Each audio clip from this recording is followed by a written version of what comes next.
Hello everyone, tara na at tayo magluto ng simpleng ulam pero talaga namang masarap at masustansya. So ayan, ito yung ating gulay na lulutuin. Ayan, pinaghalo-halo ko lang yan, sayote, carrot at cabbage. At syempre ito yung ating mga sangkap. Huwag natin tipirin sa sangkap para talaga namang malasa yung ating gulay. So ayan, meron tayong pang sahog na chicken, pampalasa, sibuyas, bawang at syempre meron din tayong siling labuyo. Pero kung hindi kayo nagsisili, huwag nyo nang lagyan.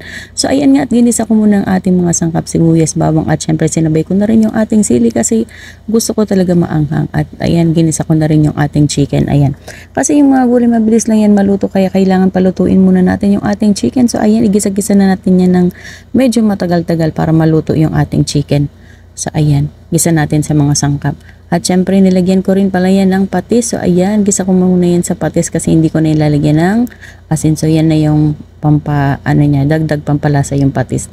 At dahil nga luto na yung ating chicken, so ayan, nilagay ko na rin ang ating gulay. At dahil ang gulay mabilis lang naman itong maluto, so yan, hayaan lang natin yan na kumulo ng mga ilang minuto. At syempre nilagay ko na rin dyan ang ating paminta at ang ating pampalasa. So ayan, haluin lang natin yan kasi nga gulay ito, mabilis lang yan maluto at dapat hindi siya masyadong lutong-luto, half cook lang para masarap kainin.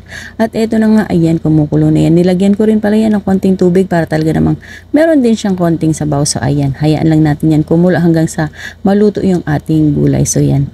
At syempre ito na nga, mabilis lang yan maluto. So ito, at ayan, luto na, o diba? Napakasimpleng ulam, napakabilis lutuin pero talaga namang masarap at masustansya. So ayan, o diba?